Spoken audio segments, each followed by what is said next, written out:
Boker Tov, Chabrim, I'm Stephen Benoon. You're watching Israeli News Live, and the Houthi rebels in Yemen have targeted this happens to be a Saudi Navy. It is the Al Medina class frigate right here, a warship there off of the coast of Yemen. And this ship is targeted. I actually picked this up originally from our good friend Lorenzo on Already Happened. It's not being reported by mainstream media. As you can see, a direct hit on this ship. What a major embarrassment for the Saudi military to have one of its own frigates struck by the Houthi rebels. These guys here, as we know, already targeted 2 U.S. warships off the coast as well. I'm wondering whether or not President Trump is actually going to get involved in this war at this point now as a result of the Houthis being struck, as the Saudis are being struck by the Houthi rebels off of the coast there. An amazing strike there. According to this is from South Front News there. It says that the fighters of the Houthi Salah Alliance have targeted and allegedly destroyed the Al Medina class missile frigate belonging to the Royal Saudi Navy off the coast of Yemeni western province of Houthis. According to the pro-Houthi Al Masriya television network, anti-Saudi forces targeted a warship with a guided missile in waters near the port city of Houthis, 150 kilometers southwest of the capital of Sana'a. 176 soldiers and officers and combat helicopter were on board at the moment of the attack, the television network said in a report citing an anonymous military source. Pro-Houthi rebel sources added that the warship was destroyed. However, this still has not been confirmed. We have no idea whether or not the ship actually sunk or not. We don't see any video footage of that. My guess is that it probably did not sink. But nonetheless, a large loss of life could have definitely happened as a result of such a major missile striking this ship here. We'll have to wait and see how other things come out on this. Mikael right here on his Twitter page here is sharing this morning Donetsk grads firing early in the morning on the 31st here of January, which by the way it is January 31st, 2017, Ukraine, as he calls it here, the forgotten war. I'd like for you to see this as it's going on here.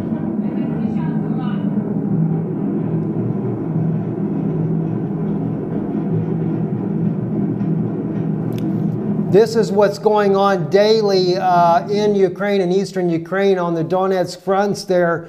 And of course, Mikael D, you can look him up on Facebook here at Erie_QC.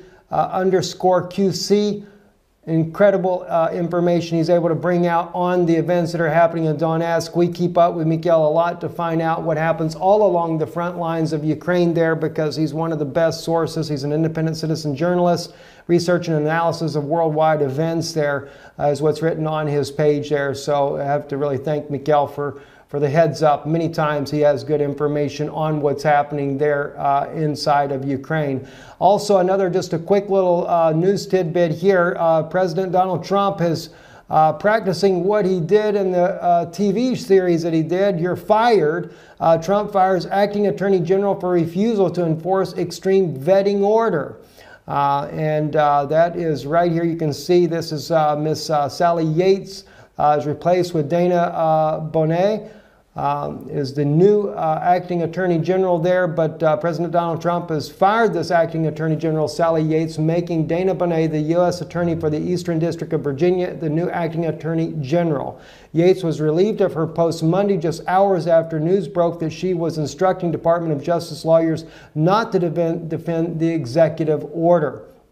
And I would say one thing there. I know that the media has really portrayed a lot of the executive order on not allowing the nationals coming from these 7 different countries.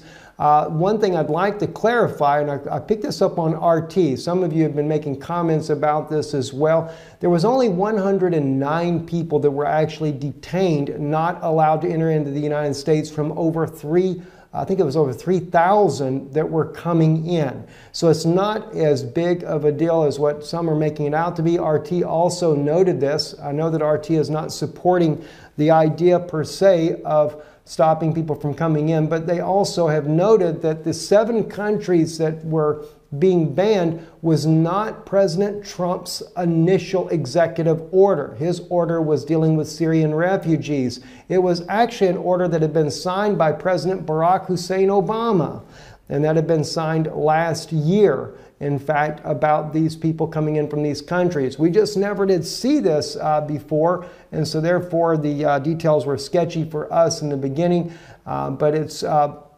something that President Trump, though, he is actually using the order that President Barack Obama signed when he was still in office there, and they were just screening these people that are trying to come in. Again, as far as the refugees, I know that Russia has also spoken up on the safe zones inside of Syria. They agree with it. They think it's a good idea for doing this. It is a good idea, especially if you can get the places built, but according to Foreign Minister Lavrov, he said it is a good idea, but nonetheless, it would have to be approved by the current administration. That would be President Bashar al-Assad, to allow the U.S. to help create those safe zones. And I have a feeling that we're going to see more and more that President Trump will work with the Syrian President Bashar al-Assad in doing that, contrary to what a lot of others are considering there.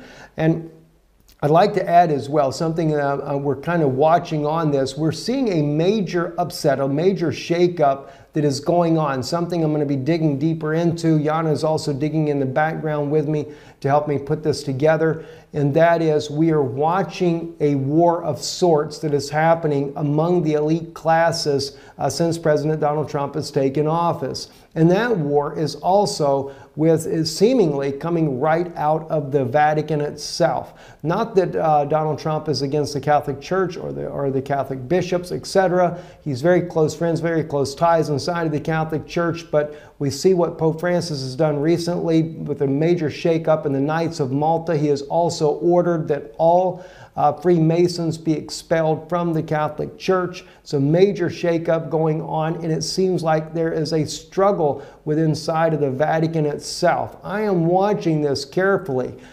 because with the way things are going right now and the way the Pope has been trying to very cunningly bringing about the New World Order with a one world religion, it does seem that there is trouble inside the Vatican. And I can imagine in the not so distant future, we may end up seeing another Pope take the place of that of Pope Francis. Have to wait and see. Not prophesying this.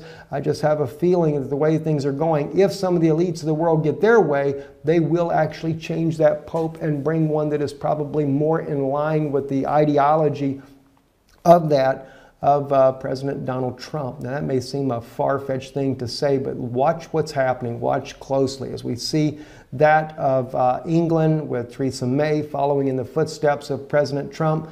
We're watching that. We're seeing the alliance closely with Israel. You can guarantee one thing. The Vatican has always wanted the third temple built, and I think that Trump will probably be one of those kind of guys as well. And it's something that even Pope Francis was working on trying to get done. But the thing is they're wanting to do that with the pontiff that they would like to have in office. Now, that's just a speculation on my part, throwing that in there for you. One other bit of news I wanted to really bring out, and this may not seem to matter to a lot of people, but it really does touch my heart. It's a major concern to me.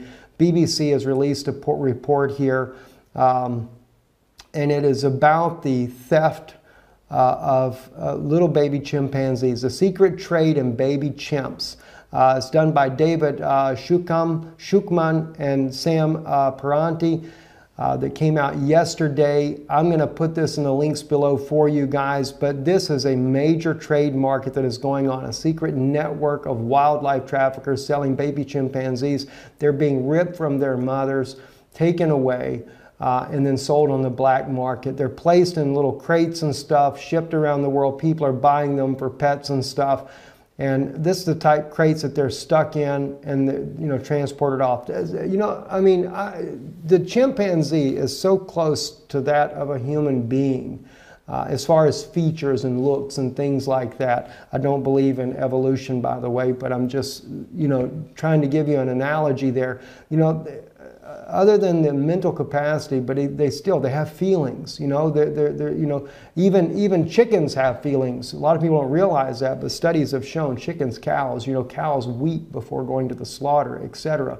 But these little guys are just put in there and then they're sold off, and you cannot help but think, they had families as well, and they loved their mothers. It's not that they just go be with another chimp and think everything's all wonderful and good, but they're putting these little boxes here, throw a bunch of lemons in there and ship them off somewhere else in the world on super long flights and stuff, and probably spend a couple of days inside of these boxes. It's a shame.